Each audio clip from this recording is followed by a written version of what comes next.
Good morning. Today is another Monday in March. Today is _20th. March the 20th. Wow. It is almost April, but it's not. It is March the 20th. And today we're going to be talking about some interesting sins. I mean, I personally I handpicked these sins because I think these are sins that are Suffer from. who Struggle with. no. Nah. Well, I mean, I guess You everyone. struggle.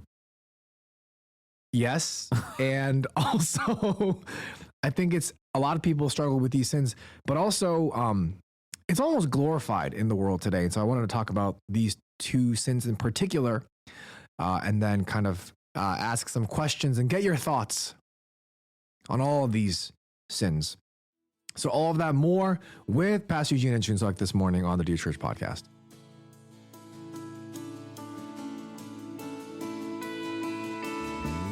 Welcome to the Dear Church podcast, where we exist to fill your ears and your minds with the study of God to see the world as disciples of Christ.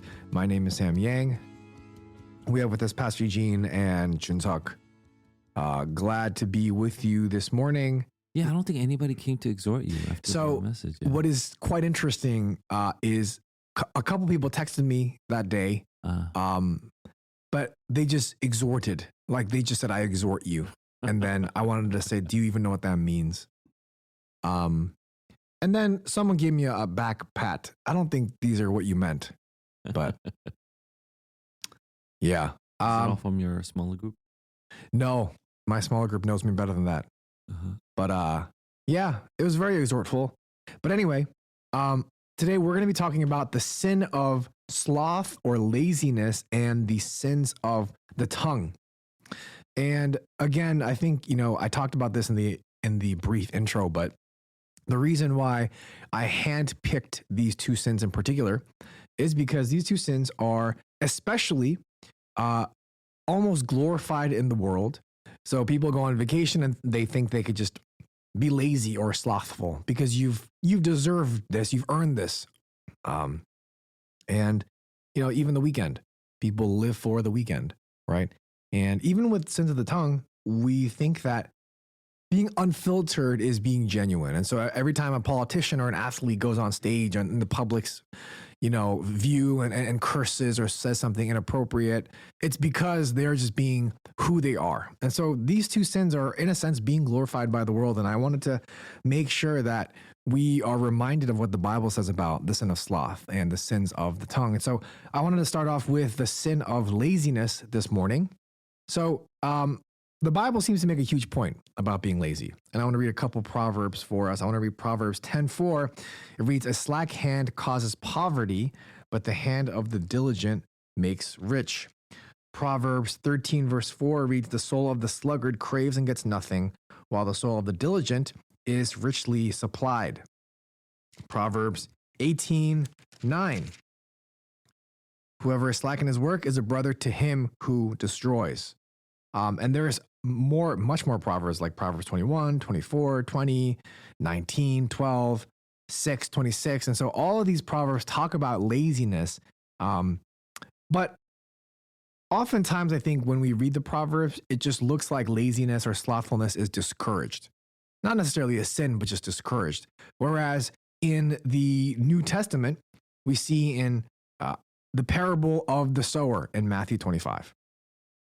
I think we're all familiar with this parable, but the parable of the sower, the last one that receives one talent and does nothing with it, but just buries it, is called the parable of the talents. What did I say? Sower. Wow.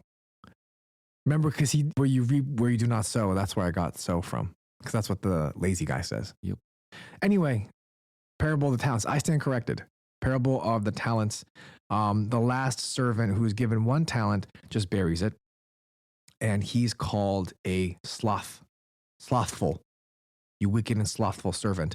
And actually he's thrown out. He's cast out into the outer darkness where there's weeping and gnashing of teeth. And I think we know that from the New Testament to be Gehenna, right? The gnashing of teeth, the place of the gnashing of teeth. And so in the New Testament, Jesus certainly makes a big deal out of being lazy, out of being a sloth. But the question that I would like to ask today is, as we kind of discuss this, is how do you define laziness? What does it mean to be slothful? And what confusion can we see the world mixing slothfulness with rest? All right, let's go with definition first. And I think I suppose we could go through the Hebrew and Greek definitions, but let's go through the English translation and then see what kind of dimensions it holds. I think what we could do is define slothfulness or laziness with the word idle. Not idle, idle. Yeah, idle, ideally.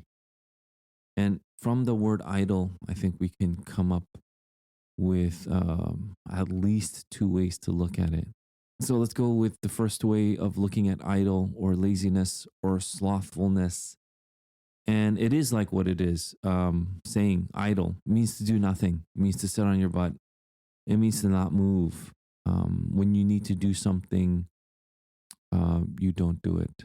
So you need to go to work and you're idle. That's one definition of laziness or slothfulness. And the other one that we could look at is, well, let's go through that. Why idleness is bad. Why is idleness bad? I think that's what most people see slothful and idle as, just being, well, not doing anything, just sitting on your butt. Okay, yeah. Why is that bad? Oh, you're asking me why is that bad? Yeah. Well, I think idleness, sitting on your butt, not doing anything, we are to be good stewards of the time that God has given us on this earth. And so by being idle, you are not being a good steward.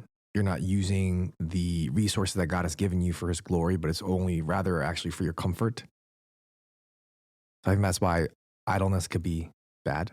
It's really interesting though, right? And in Proverbs, it does talk about how the slothful person or the sluggard or the lazy person actually does desire.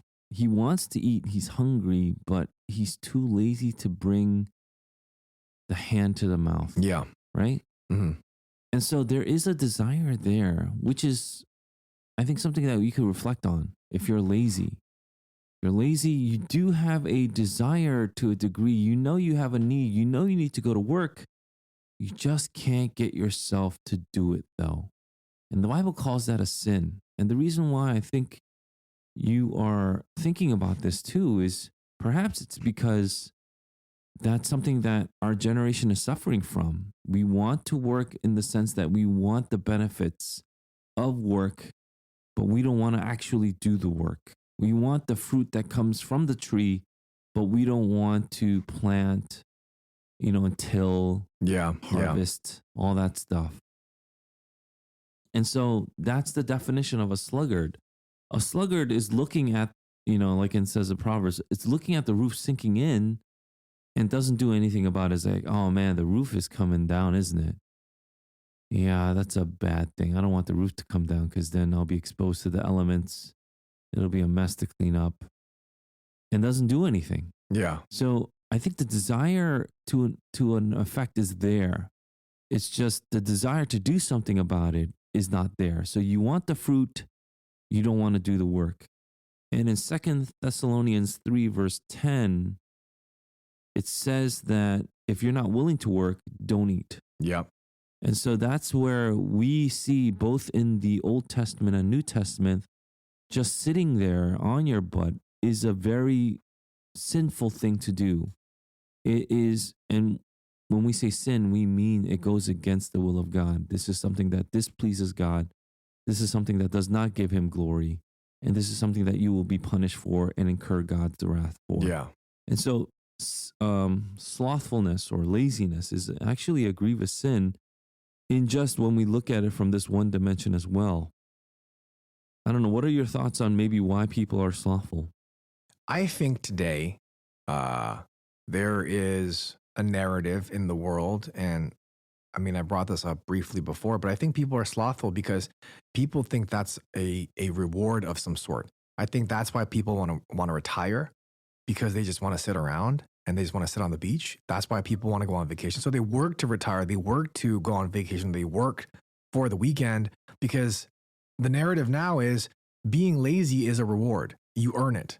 Rich people can be lazy, whereas poor people have to work hard. And so I think because of that, we think that we earn our slothfulness. And that's why I think a lot of times in the world, we mix up what rest is and what being slothful is. That's good. Yeah. I mean, in the book of Hebrews, we've been going over entering the rest of God. And rest isn't just sitting on your butt. And I think we went over a little bit about what rest or Sabbath is in that sense last week too. Yeah. So that's one dimension. I think we could put it together on the second dimension. I think another way of looking at slothfulness or laziness is, or idleness, is busyness. Yep. And so you could be really busy and lazy at the same time. So the roof is coming down, but you don't have time because you got to do what you got to do. You got to play your League of Legends. Yeah. A big match is coming up. Oh, you gotta get yourself ready. You gotta prep your fingers. Mountain Stretch. Dew. I don't know. Celsius. What is it with gamers and Mountain Dew actually? Mountain Dew is great. It's awesome. It has yellow 5 in it though. Yeah. Great. You know the casing is green because if you don't have that the bottle being green, it looks like urine. So people didn't want to buy a drink that looked like urine. So that's why they have the Mountain Dew bottle painted green. I didn't know that. Yeah. So when you buy a Mountain Dew bottle, it's green. Right. But the actual drink is yellow. That's true. Yeah. But any other bottle, it's not colored. Yeah, it's except clear. Mountain Dew. You know you're buying good stuff when they have to color the outside of the bottle. Anyway, so it's busyness. So I think it ultimately points to our corrupted desire. So you could be really busy and you could be idle in the sense that you are just sitting and doing nothing. But in the end, the roof is not getting fixed. The roof is still coming down. You're busy doing other things. And so when you read that verse from Matthew 25 with the parable of the talents, like we don't know what that servant did. All we know is that he buried the talent and he went off and did other things. He might have been just lounging and sitting. Yeah. Or he could have been doing other things. Like he could have been really busy playing video games. We don't know.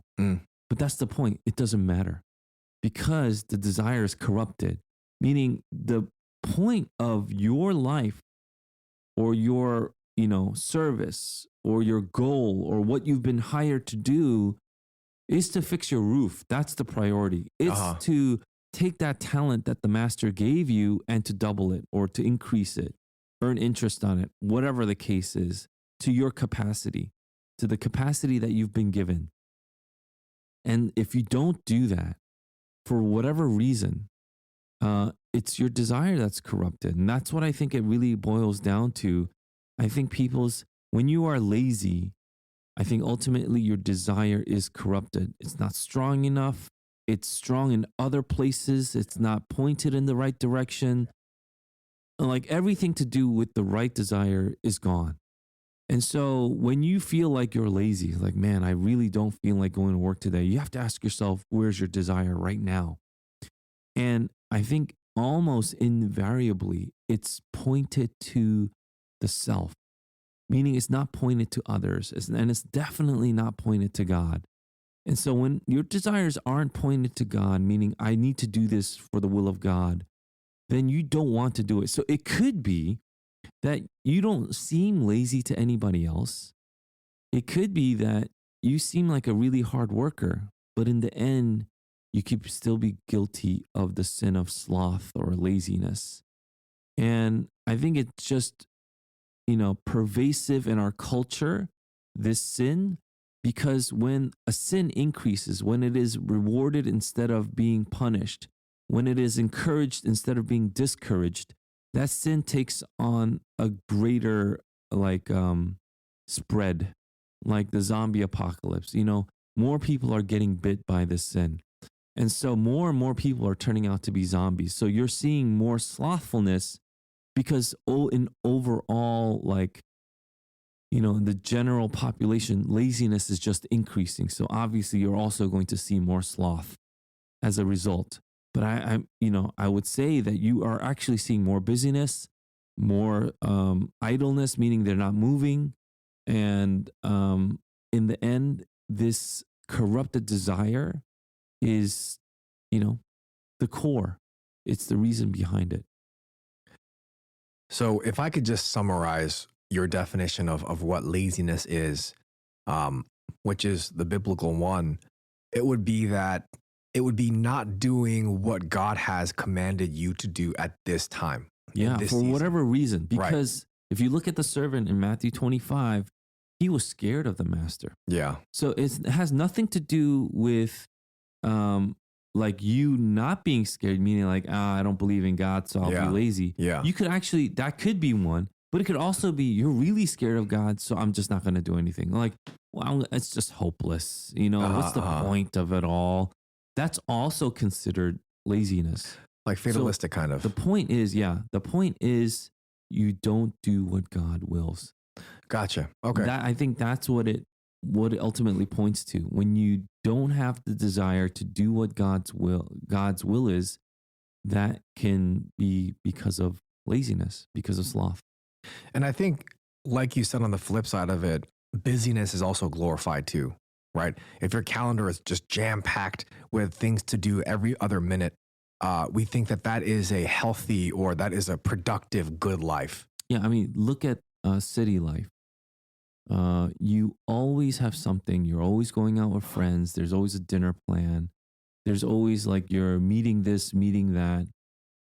But I'm saying, this is the typical yuppie life. And Yeah, by yeah. yuppie, I don't know if that term is used as much anymore. It's I heard it once. young professional is called a yuppie. Oh, And so when this is a pretty typical yuppie life, meaning you are out of college, you're working now, you're making money, and you love like eating good food, hanging out with friends, Foodies. getting drinks, mm, and then patronizing nicer restaurants Ooh. and going on these food tours. The point is, when you look back at your yuppie life, did you accomplish anything? Is there anything of value mm, that you have set that you can build your life on? yeah. And if the answer is no, and you look back, that's why you're depressed. But you continually convince yourself, oh, my friend life is so important. I need to make sure that I keep up with my friends. I need to make sure I continue to go out. And that's what friendship kind of entails now in the city life, is you need to make sure you constantly hang out with these people, are constantly updated with their personal lives, which really, I don't know if they amount to anything, but that's beside the point. Mm-hmm. The point is you are updated with their lives and you're sharing about, oh, I had a really rough week. Why? Oh, this client gave me a hard time. Oh, woe is you, that kind of thing. Yeah, And then you yeah. share and you're like, wow, my life is so fulfilled, except it's not.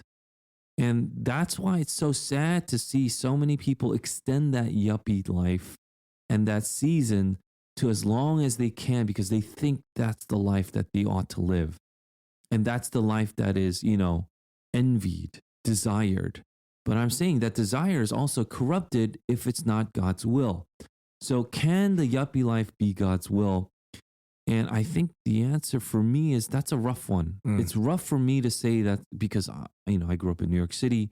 I also went through the yuppie life. Before Yelp, there was something called Zagat. And I'm sure people I know Zagat. may have a vague memory of what Zagat was. Yeah.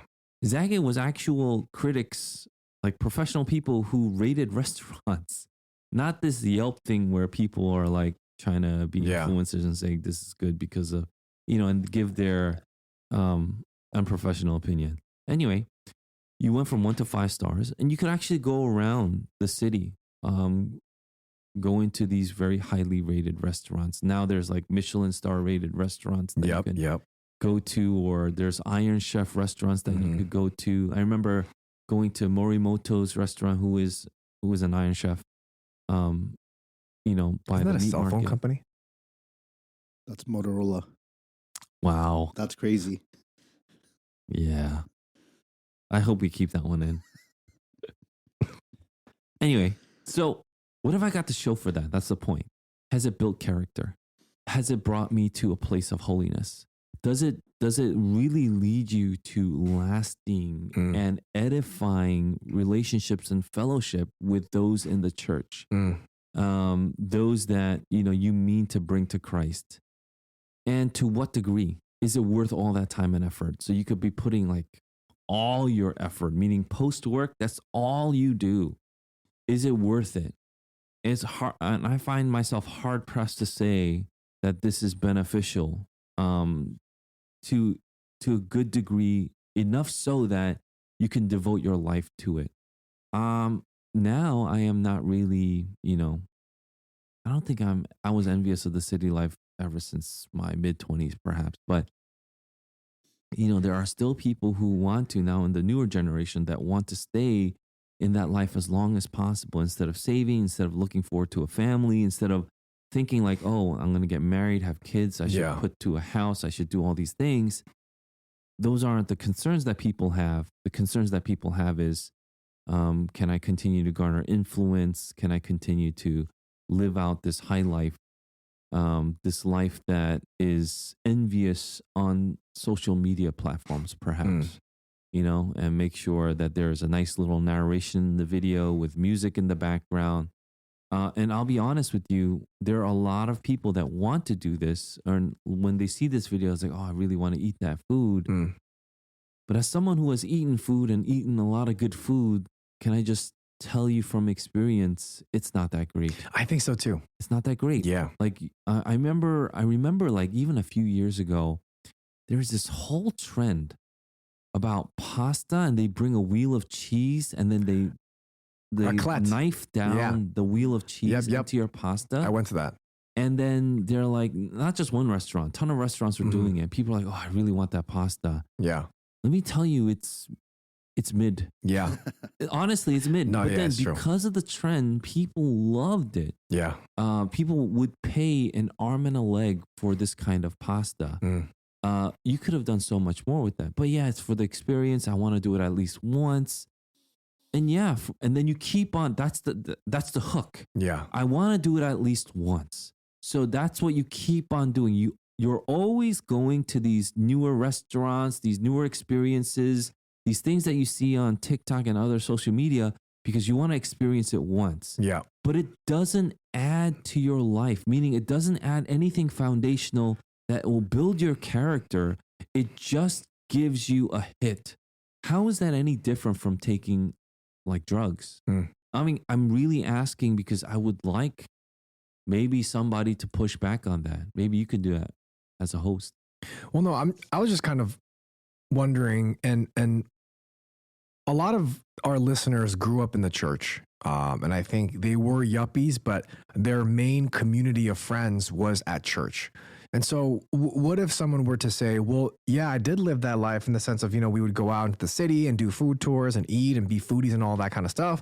But we did it in fellowship. And because of the things that we did, we grew in fellowship together. Wouldn't that be a positive thing then? I don't think going to the city is bad. It's not a sin to eat good food. But if that's the hit that you need every single time, then your desire is corrupted. If my main, ultimately, if it's, let's say, for instance, it's with you, my job is to exhort you. Whether it's a bowl of porridge that I eat with you, or we go into the city to go to my favorite pizza places, those, like I contrast those two. The goal ultimately really is to edify you. And I could do that in different environments. I could do that with a pizza. I could do that without a pizza. I could do that with gourmet food. I could do that without gourmet food. It's not necessary. It can be a supplement, meaning, oh, I really wanted to share this really good dish with you. And because I'm having fellowship with you, this dish actually tastes better. There's this thing I used to say when I was in my 20s, like, a dish is 90% presentation. And if it's presented poorly, people just don't appreciate the taste. I'm not saying for me, but then what if it's really that's how, superficial we are, where we really care about the presentation more than the actual taste. Isn't food about the presentation and taste? But also, it depends on who you're eating it with. Even in Proverbs, it tells you, like, if you're, I forget exactly where, but to the effect of, and I'm going to paraphrase, like, if you're in like a king's hall and you're eating, but the king doesn't like you, it's better, you're going to throw up the food. Better not to eat there in a place where you're not welcome. It doesn't matter how good the food is. If a place hates you, don't eat there because you're going to end up barfing it up. You're going to end up regretting it. So the food itself is not the goal. I think food is something where you can add to or detract, but it's not a goal. It's not the ultimate goal. And so when we go back to, slothfulness and laziness, it really is about the desire. Is your desire for experience? Is it? And so it goes all the way to people who just want to travel the world. Maybe it's my personality, and because I'm introverted, I just don't understand what it's going to do for you if your sole desire is to travel the world. If you want to travel the world to attain wisdom so that you can share it with those that you love, that's one thing. But if you want to travel the world just to edify yourself, I think it's a shameful thing. I think it's sinful. I don't think that's edifying to anybody. You're just doing it because you just want to feel good about yourself. And that's the sin of sloth. That's the sin of leisure. You just want leisure. I don't see that as any different as someone who sits on their butt playing video games all day. It's the same thing because it's just to, fulfill the selfish desire that you have that will edify no one and not glorify God because your desire is corrupted. I think there is an aspect where you can say, beauty ought to be appreciated. So I get the whole dimension of appreciating beauty, you going out there as opposed to sitting inside. But it's like trying to distinguish between what's worse, In the end, if you're only solely edifying yourself, that is not good. And so if you're appreciating beauty, that's great. I mean, I could really appreciate the beauty of graphics in like video games too. Especially now, PS5.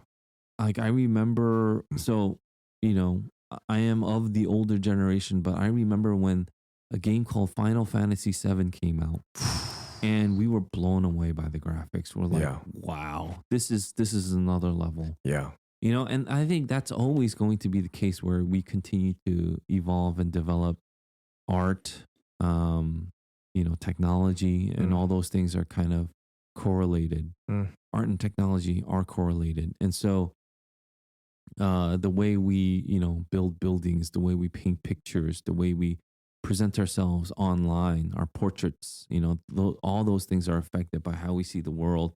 So I'm not discounting that dimension. I am saying ultimately, if your desires corrupt, then the roof will come down. I'm wondering then, how is the Christian to view vacation or travel at all? Does that mean we can't go on vacation or we shouldn't go on vacation? Or if we do go on vacation, does this mean that every moment we should be trying to evangelize to the hotel staff, the tour guide, or everyone that we meet? So how is a Christian to view vacation? And when we do go on vacation, what is, I guess, the proper way to view it?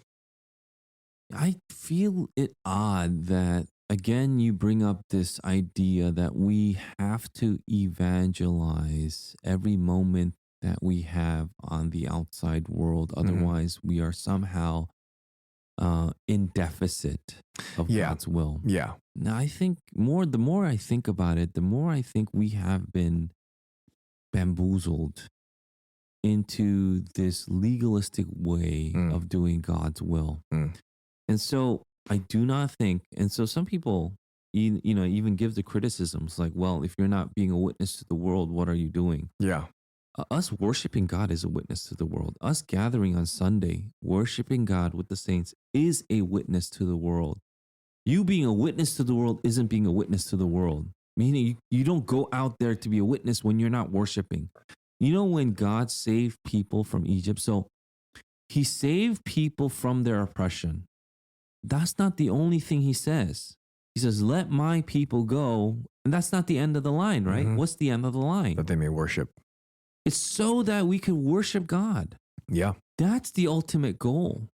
Us evangelizing isn't the goal. We are a witness to the world because we have been freed to worship God. Mm. That's the goal. And so when we're trying to fix the world will fix us. 100%. What we do is not try to fix the world, we worship God. And when we worship God, we see God do amazing things through the worshiping of his saints. That's when his saints are convicted. That's when the saints are empowered. That's when the saints move out. So it's not just to do the work of evangelism that we're to go out. It's so that we can worship. And then what we see is all these things happen naturally through the giftings of the Holy Spirit, through the extension of the church and the body. People get convicted, people move, but it's not in a legalistic way. And I feel like we have crossed this terrain and, overstepped our line to now evangelizing being this legalistic action. So that's why I think people that think that are only a step away from thinking that social justice is the gospel. Because if you're not helping the poor, you don't know the gospel. That's what they'll say. Social justice is part of the gospel. And we're saying it's not, but how is it any different from saying the gospel is you evangelizing? It's not. It's not. Evangelism is a part of our lives in the sense that when we worship God, we are in a sense evangelizing. We are proclaiming to the world who we are. And so, we can share the gospel with people as the Holy Spirit directs us, but it's not formulaic, meaning when you look at a hotel staffer, you're not to think like, how can I evangelize the gospel? When you look at a hotel staffer is, how can I continue to walk in the way that pleases God? Yeah. And it could be to evangelize, but it could be to be nice to the guy. Right. And just give him the key on time when you ought to. Yep. Pay on time when you ought to. Those things are a testament to the character that God has put inside you to be faithful, to be, submissive to the authorities, to do all those things. That alone is a witness. That can also be something that God uses to change people's hearts. You don't know, right? Right. So it's not you putting down the 4 points. And that's why I think we have something like the 4 points, is because we feel like this is something formulaic we have to do. Yeah. I went on a tangent on that one. No, I think that's really helpful because, and the reason why I asked that question is because that's what people think being a Christian is. Well, so can Christians take vacations? I mean, in our staff, I encourage people in our staff to take vacations, not too long, but definitely not too short. But when you take breaks, I will tell staffers, like, don't take too long of a paternity leave or whatever the break is, because you don't want to be out of the loop, but you want to take enough. Yeah. And then as time progresses, if you need a little some here, a little some there, you get that. I don't think I'm a stickler with just you get these amount of days and not. But you want to continue to do the work that God has set before you. So even when you take a break, it's not so that work is out of sight and out of mind. You become refreshed, you become empowered, you become stronger to do the work when you come back. So it really points back to the work. And vacations are exactly that. When you come back, you're stronger. When you take a sabbatical, you come back to do the work. And work is what? Work isn't just simply the career that you have or the vocation that you think you have. Work is to glorify God. Work is to do the will of God. Work is to work and toil on the ground that God has set before you, as he commanded Adam. And so you do that work. Then I'm wondering, so rest is good.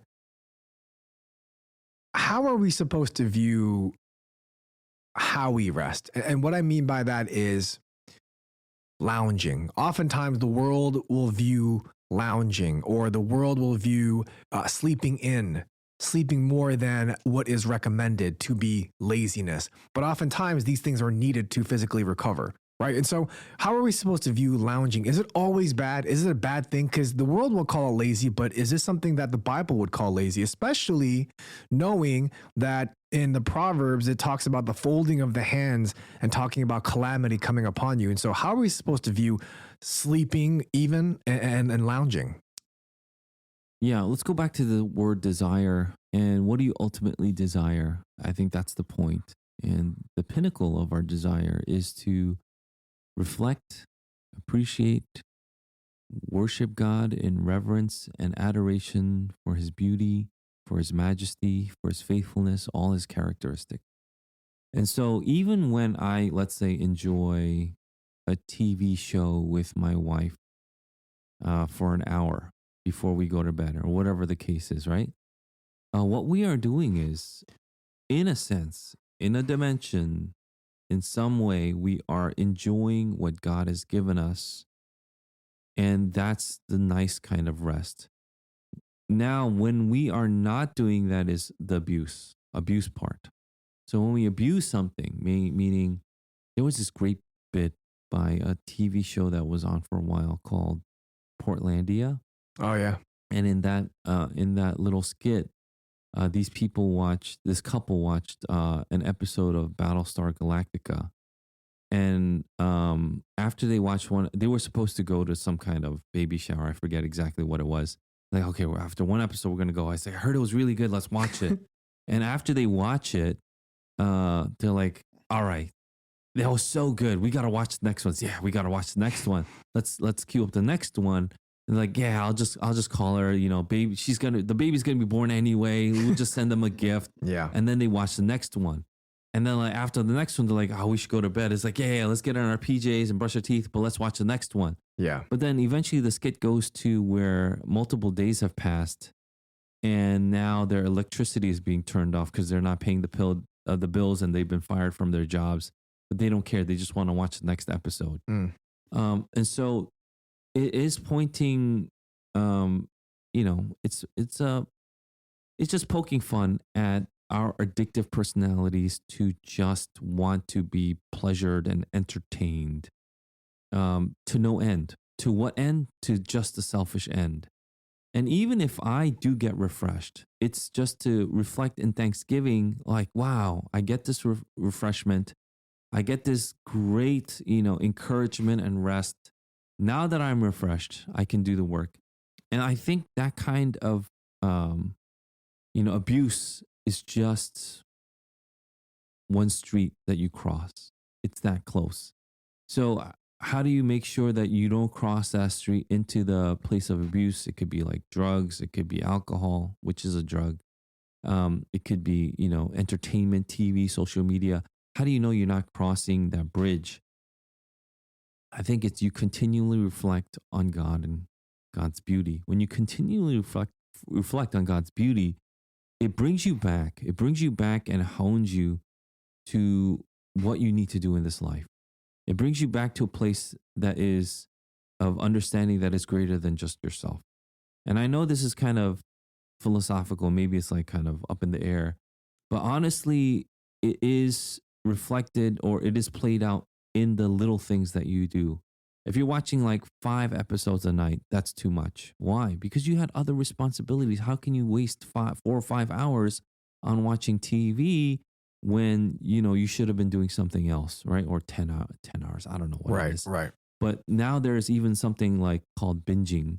Oh yeah. Where you just wait till the whole season comes out and you binge it for like a weekend, but you do nothing else but binge.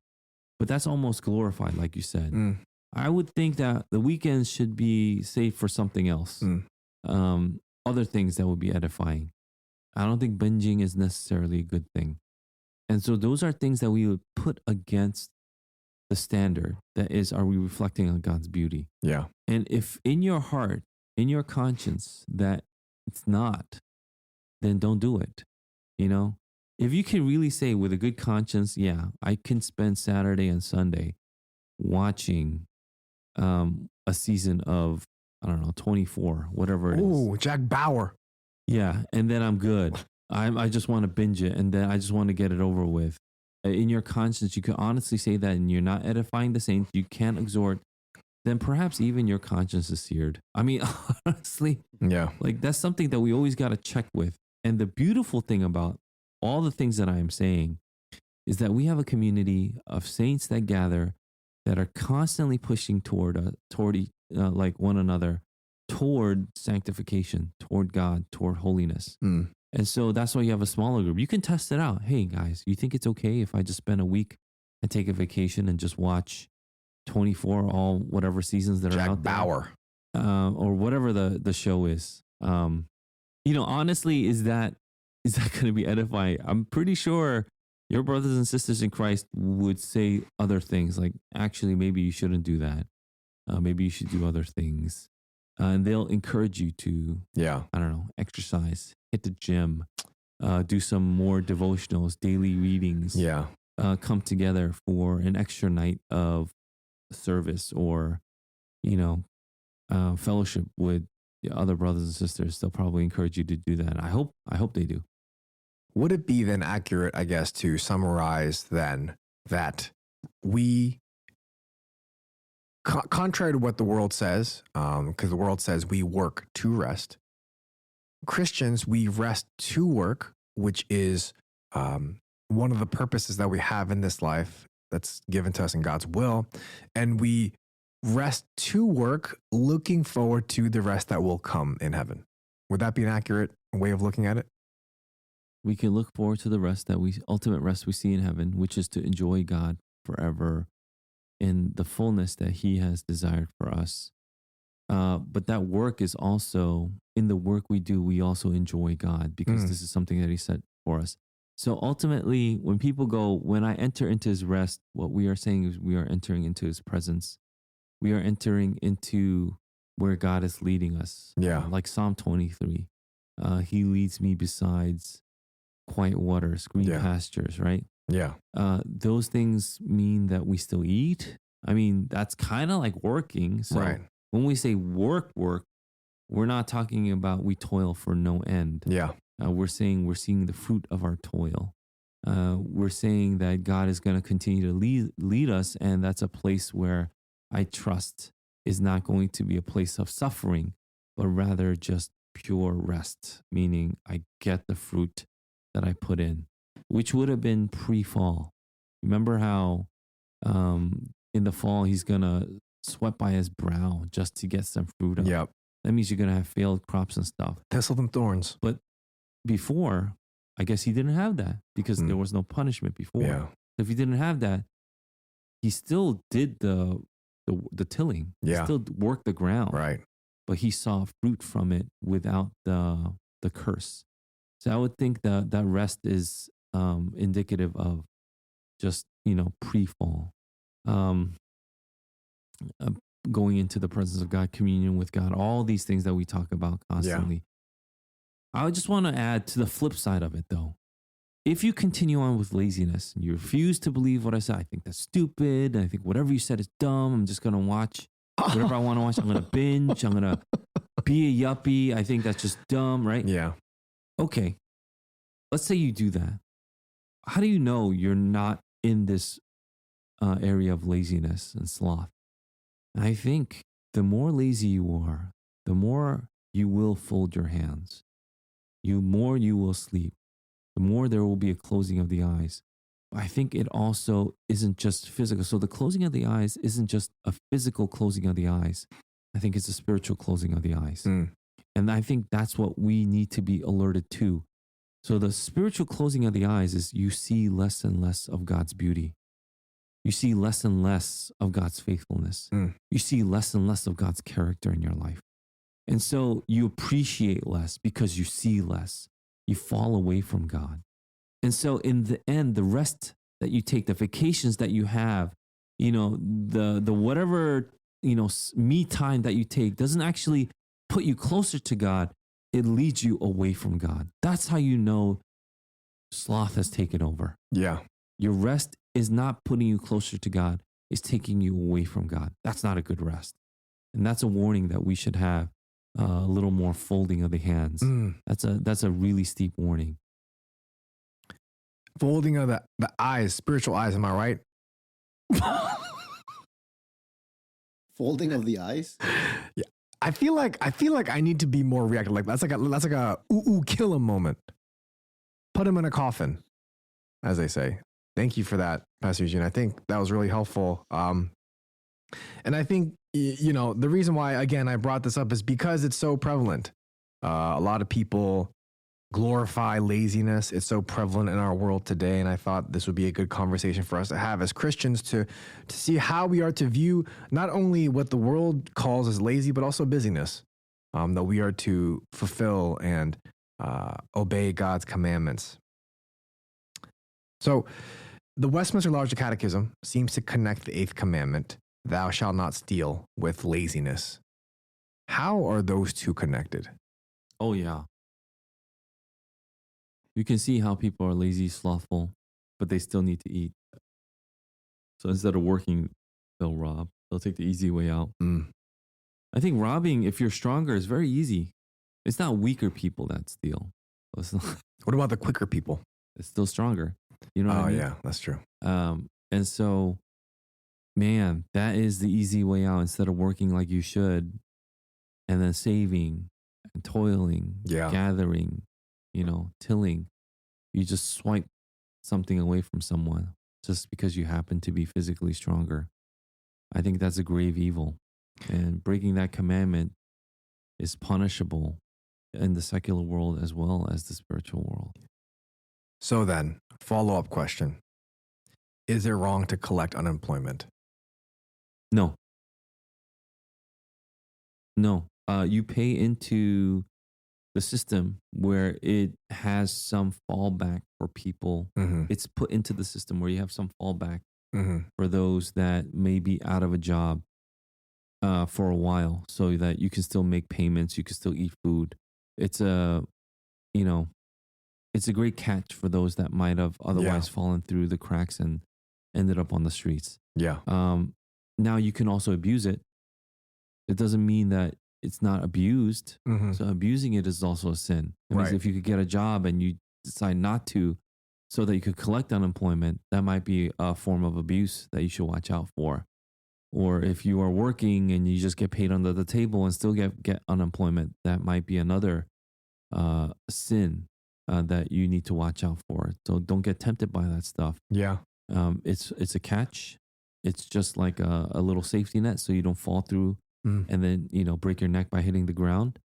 But you don't want to stay on the net too long. No. That's the purpose, is for you to, somersault and fly through the air. Right. Not just hang on the net. Right. Thank you for that. I mean, yeah. Thank you for that, Pastor Eugene. I realize that our time has gone by quite quickly, as they say. What is it? What do they say? What's the saying? Pigs fly when ice freezes. No. What was the one? Something about having fun and time. Time flies when you're having fun. Is that the saying? No. Time flies when you're having. No. What's the saying? Time funds when you're having flies. Doesn't sound like what I grew up with. I think it's time flies when you're having fun. And we had a lot of fun, therefore time flew. And with that being said, because time flew, we are going to not talk about sins of the tongue today, but push that to next week and talk about a Q&A that we received. And this Q&A is very, very special, and I'll explain why in just one second. We need a beat.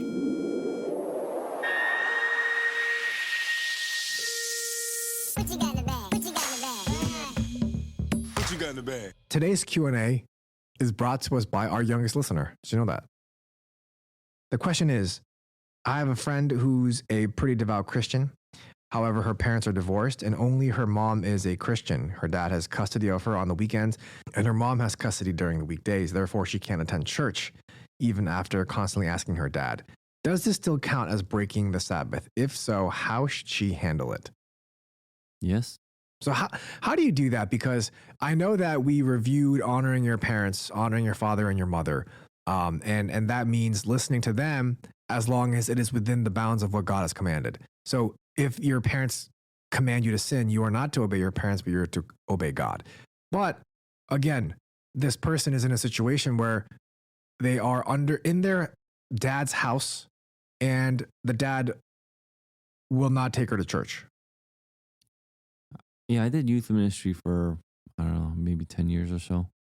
There were lots of cases similar to this case that I had to deal with. And people have taken it different ways. I mean, each case can be slightly different. It really depends on where your parents are in this whole thing. If your mom, let's say in this particular case, if your mom is a devout Christian, I would appeal to the mom and then ask the mom to make that appeal for you if your father isn't listening to you, saying, "This is a very important part of my life. I would like you to respect that. And that's something that I really want to, you know, stand my ground on." Yeah. It's going to church, making sure I have fellowship with the saints. And if you would like to, I would love it if you would attend church with me, Dad. I think that would be maybe somewhat ideal. I've had youth students actually sneak out of their parents' house or just come on their own if their parents let them because they didn't want to take them to church. They would, take a Uber or taxi or take the bus to church Yeah. or have someone from church come and give them a ride if they'll allow that. Yeah. And so I don't know to what extent the student or this, this underage person who's still under the care of their parents has made the efforts of trying to go to church. But if you are torn about it, I think it's rightfully so because we're called to be worshipers and to worship with the saints is one of our primary objectives as worshipers. And so I think, I feel for this person, Yeah. what they're going through. But at the same time, you got to start making goals. And if you need to, get people on your side, then definitely do that. Use your mom, use your, whoever is a Christian in your family, your grandparents. I don't know if, the father's grandparents are Christian, but I would use every single, tool in my belt to make sure that I convey to my dad how important this is. I wouldn't give up easily. So don't give up. Keep on trying. And most of all, throughout all this, keep prayerful because in the end, you will be a witness to your unbelieving father about the importance of your faith. And so keeping that in mind, make sure you have all these conversations and definitely pray for your father, for his soul to be redeemed. Thank you for that. And a quick current event.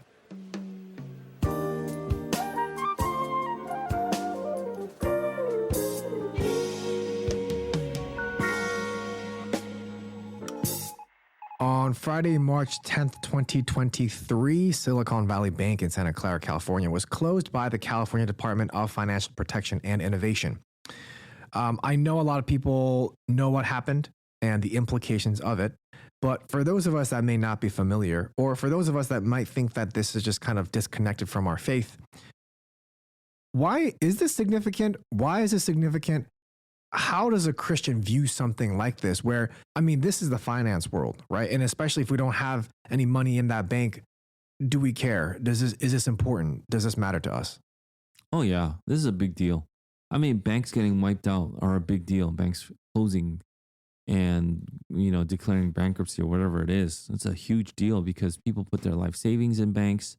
People put their investments in banks. People are owed money in banks. And banks use that for their own investments. And so we're all connected economically. So something like, SVB closing down, Silicon Valley Bank closing down is a big deal, definitely for those. If you had money in it, it's a big deal. Right. And then people are like, well, don't worry, the government covered your deposits. That doesn't mean you're completely covered. What about the small business that is owed money by the bank? Yeah. They're not going to get paid. Let's say you do a construction job and the bank owes you this amount of money because that was what was agreed upon by the three parties involved. Yeah. You're not going to get money as a construction person. What's going to happen to you? Mm-hmm. You just put in $500,000 worth of stuff and labor, equipment, material supply, all that stuff. And you're not going to get paid for it. What's going to happen to you? Are you going to get covered? Those are all questions that are lingering still that aren't being answered. In the end, if more than one bank is closed now, that we know, it's not just SVB. And so if more and more banks start to fail, this becomes an existential crisis for our nation, not just for the people that invested in just SVB. Yeah. It is a big deal because it's hitting all these banks hard. In 2008, we tried to put in place these like fail safes, these like limitations on how much the bank can invest without having capital on hand. So there was a minimum amount that you could. So when people call back their money, the banks won't fail. So all these things are about like when people start to take out money. So let's say I gave you $100, Okay. and then you decide to invest $100 because I said, why don't you hold this $100 for me? And then we're in agreement. When I want the $100 back, you're going to give me back $103. Oh, wow. Okay. Wow. And so that's with interest. So I definitely let you hold my money, but how are you going to make the $3? You're going to take the $100 and put it somewhere else, right? Yeah. But let's say as you put it somewhere else, you're actually not going to get $103. You failed. You're going to get back $80. Oh, then you're not going to be able to pay me back my $103 because you owe me $103. And so that's going to be a big problem for you. You can't actually do that. And so Right. all these concepts are now coming into play. People are becoming educated. But when banks first came into place, Christians who were very wary of the dangers, and it's because the Bible warns us against usury, about interest, charging interest. Yeah. So it took Christians a very long time to get used to the idea of banks too. It's a risk. Honestly, it's a risk. And so when you put your money in a bank, people have to recognize you're risking something. It's not a zero risk thing that you're doing when you put money in a bank. Yeah. So when a bank fails, all the people that are part of it, the investors, the people that deposit, those they had contracts and dealings with, not just the bank's employees, they're all affected. Yeah. And so, now as a Christian, you're thinking about how complex this system is and how much room there is for exploitation, for sin, for actual usury, which is a sin, where people won't do things the right way, and how it will catch up on, let's say, a said system. Yeah. SVB now we know is now known for their whole DEI program and them giving like $95 million to Black Lives Matter, and they're doing all this social justice and environmental stuff, and that I guess it backfired. It didn't pay back to them. Yeah. What they thought would be a good investment.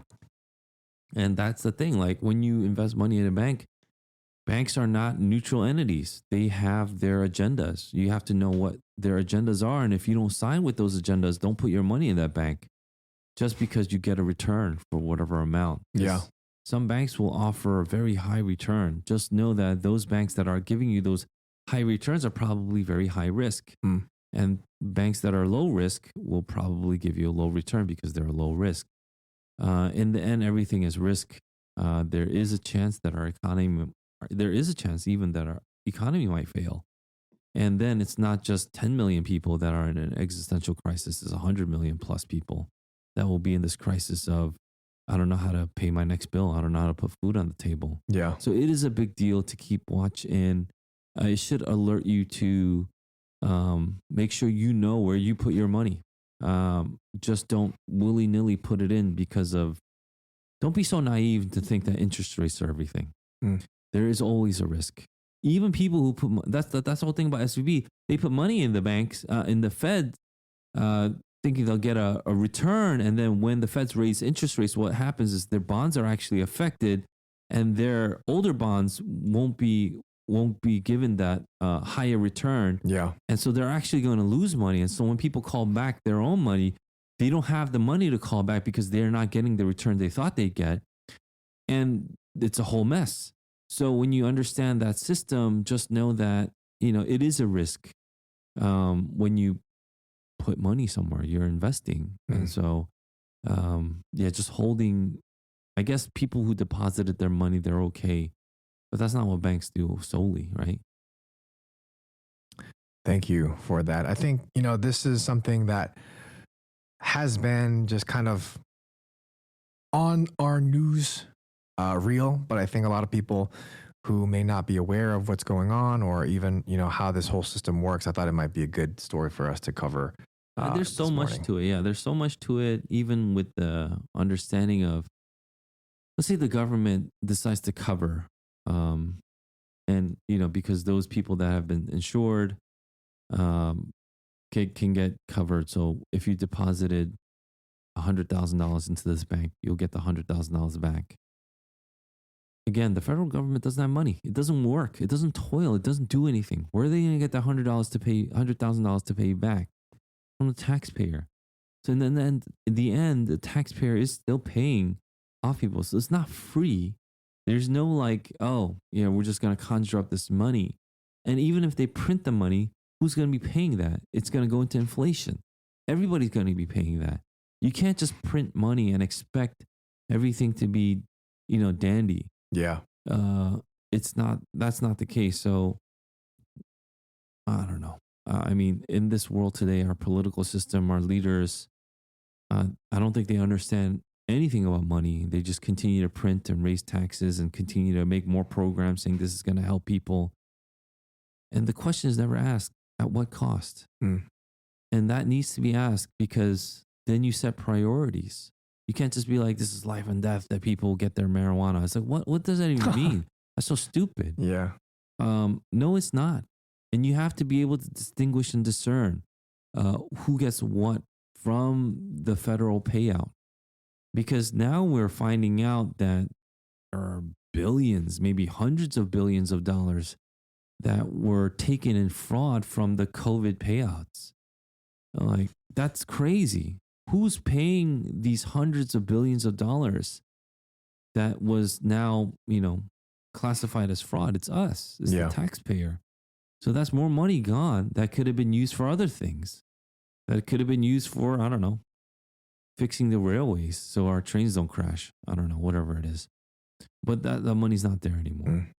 And so there's so much corruption, there's so much neglect, but there's a lot of ignorance out there from our leaders, because our priority isn't now to get the best person there to do the job. We believe that, for some reason, we believe that diversity is our strength.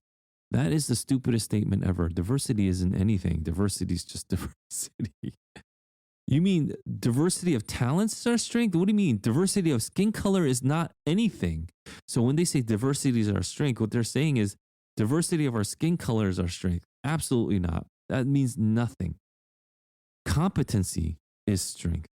You can have diversity in competency in the way they have competency, but their competency levels better be high. They better be competent in mathematics if they're in engineering, these engineering fields. They better be confident in mathematics if they're in finance. They better be competent in mathematics if they're doing interest rates. And, whatever it is, I think math is huge. So, but you know what? Who cares about math now? I'll just hope the plane lands right because of my skin color. That doesn't make any sense. And so we see all these institutions collapsing because we're not having competent people put up there. We don't know what's up and down anymore because we've defined up and down differently. But, I think Clarence Thomas said this recently in a speech. It doesn't matter what people say, north is still north. South is still south. Yeah. East is still east, and west is still west. I don't care what you define north, east, west, south as. North is still going to be north. Yeah. And so we're trying to change all these definitions. It doesn't matter. What we're trying to do is we're trying to point to what's truth. And if you understand what truth is, then you have order. You don't know truth, you have chaos. You have disorder. You have decreation. And we saw that in the plagues in Egypt, where God will start this decreation from the ground up, from the river to the gnats, and it keeps on going up, right? All these punishments, the plagues are a big one, right? Exodus is the hugest story in the Old Testament. Points to that too, the decreation of the desolation, that Jesus talks about, and how, Jerusalem is crushed and how everybody gets scattered. We see all these things happening because that's the wrath of God. When you go away from the order of God, you get the wrath of God, which is chaos, a decreation. And that's what we're seeing when we don't follow what God has intended. And that definitely is flipping, one of them is flipping merit on its head, because we're saying merit doesn't matter. So you're saying toil, hard work, all these things don't matter. It's directly going against God's mandate then. Mm. Thank you for that. So it is related to our faith more than you would think. Yeah, I think ignorance is not any kind of, it's not a characteristic that we should boast about. Yeah. You shouldn't be ignorant about anything. And if you are ignorant, then stay silent and learn. Sit in a place where you can continue to learn, but don't stay ignorant. Don't boast of your ignorance. And that's not something that is commendable. Thank you for that, Pastor Gene. And we thank you for listening to this episode of the Dear Church podcast. Join us next week as we have a discussion on the sins of the tongue and talk about some more Q&A and current events next Monday morning. We hope and pray that this has been a blessing in your ears. Fight the good fight, finish the race, keep the faith. Peace.